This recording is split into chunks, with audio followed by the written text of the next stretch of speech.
YouTube? Siapa yang tidak tahu? Tapi, apakah kalian tahu siapa pencipta YouTube? Dan video apa yang pertama diupload di YouTube?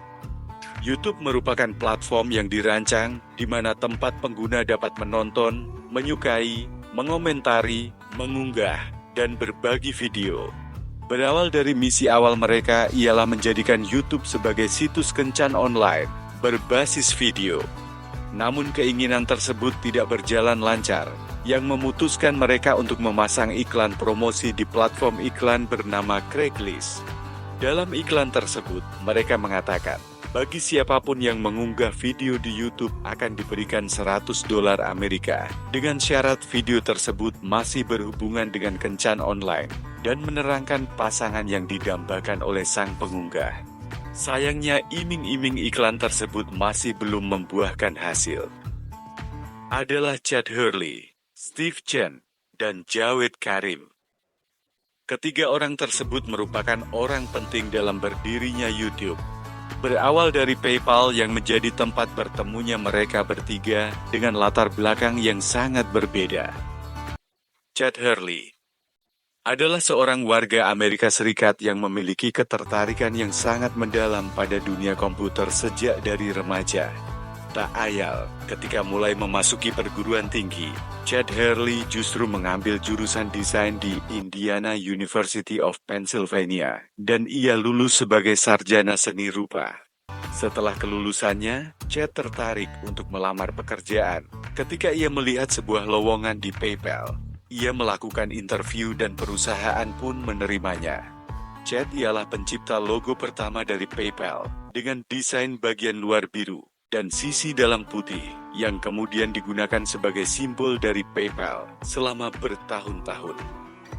Steve Chen merupakan imigran dari Taiwan yang tinggal di Amerika Serikat sejak usia 8 tahun. Kala itu Steve Chen berkuliah di University of Illinois at Urbana-Champaign, yang memutuskan untuk berhenti karena mendapatkan tawaran pekerjaan di perusahaan PayPal oleh temannya.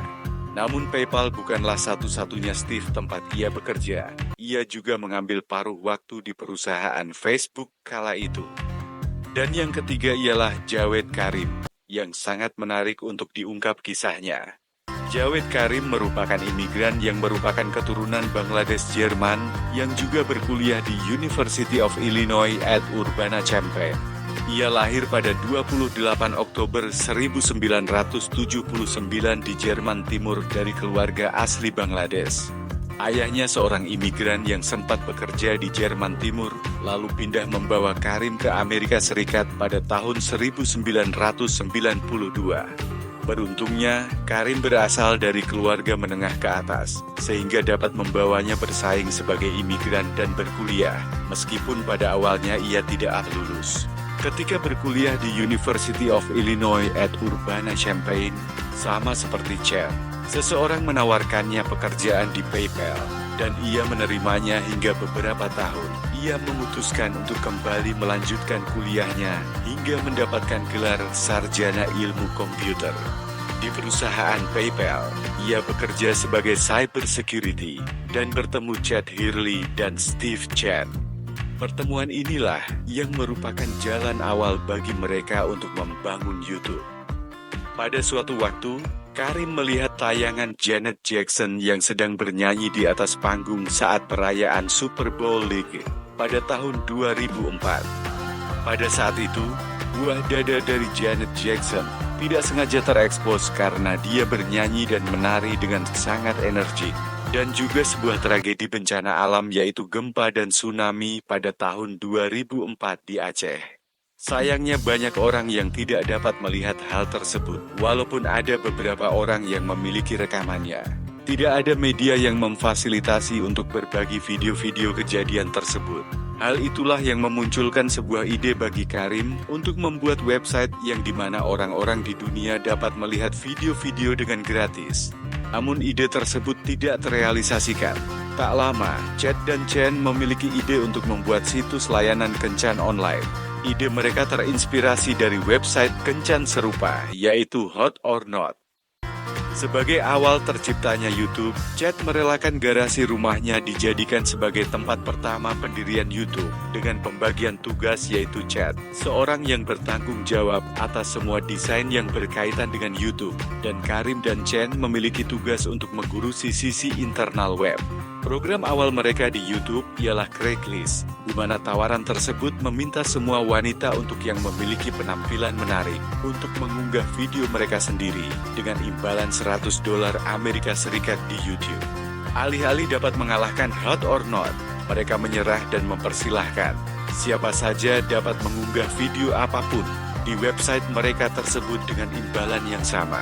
Penawaran tersebut pun belum bisa membuahkan hasil karena ponsel yang dilengkapi dengan kamera merupakan barang mewah yang jarang dimiliki oleh setiap orang. Bertepatan dengan hari Valentine, 14 Februari 2005, mereka sepakat untuk mendaftarkan nama website mereka itu, YouTube. Chad ialah orang yang bertugas menciptakan logo awal YouTube dan mendaftarkannya. Pada tanggal 23 April 2005 setelah domain YouTube terdaftar, Karim mengunggah video pertama di YouTube dengan judul Me at the Zoo dengan durasi 19 detik yang dimana memperlihatkan Karim sedang berada di kebun binatang San Diego dan menerangkan sekilas tentang gajah yang juga terekam di belakang Karim. Awal terkenalnya YouTube ialah ketika seseorang mengunggah video seorang pemain sepak bola dari Brazil, Ronaldinho, yang sedang mengenakan sepasang sepatu Golden Boots dengan logo Nike. Dengan durasi video 2 menit 45 detik pada bulan September 2005. Dikarenakan oleh video tersebut, kedua belah pihak yaitu YouTube dan Nike sama-sama memiliki keuntungan dan YouTube pun akhirnya mulai banyak dikenal. Imbas dari popularitas tersebut, pada November 2005, perusahaan investasi dana bernama Sequoia Capital menanamkan modal investasi sebesar $3,5 juta Amerika untuk pengembangan YouTube yang digunakan untuk meningkatkan bandwidth dan juga servernya. Pada tanggal 15 Desember 2005, YouTube resmi diliris. YouTube berkembang secara pesat semenjak Juli 2006, ketika pihak YouTube ikut menayangkan acara drama komedi televisi yang sebenarnya disiarkan juga oleh pemegang hak siarnya, Saturday Night Live NBC Universal. Acara yang berjudul Lazy Sunday tersebut menarik minat penonton untuk melihatnya melalui perangkat komputer. Sayangnya, kemudian pihak NBC meminta YouTube untuk tidak menayangkan acara tersebut tanpa izin. Seperti pepatah katakan, semakin tinggi pohon, akan semakin kencang angin menerpanya. Ya, hal itu pula yang dirasakan oleh para pemilik YouTube. Sebuah website bernama www.youtube.com yang dimiliki oleh Universal Tube Rollform Equipment mengajukan gugatan resmi atas YouTube dengan menyatakan bahwa YouTube meniru mereka. Tentu saja YouTube tak tinggal diam dengan melawan gugatan tersebut. Setelah melewati beberapa kali persidangan, pengadilan memutuskan bahwa YouTube yang bertindak sebagai tergugat akhirnya menang dan berhak menggunakan nama itu. Sedangkan pihak Universal Tube Rollform Equipment mengganti nama domain website mereka menjadi youtubeonline.com. Popularitas YouTube semakin melambung. Yahoo pun melirik perusahaan tersebut dengan niat untuk menawarkan akuisisi. Namun sayang, bagi YouTube tawarkan tersebut terlalu kecil, dan YouTube pun menolaknya. Pada bulan Oktober 2006, secara sangat mengejutkan, Google secara resmi mengumumkan telah mengakuisisi YouTube dengan nilai yang fantastis. Tak tanggung-tanggung, Google memberikan penawaran $1,65 miliar dan YouTube menyetujuinya. Uniknya Yahoo, yang merupakan pesaing dari Google, justru menyatakan bahwa Google hanya menyia-nyiakan dananya untuk mengakuisisi website tersebut yang belum jelas masa depannya. Namun seperti yang dapat kita lihat saat ini, YouTube semakin berkembang pesat. Bahkan, tak sedikit juga masyarakat yang mulai meninggalkan televisi dan beralih ke YouTube.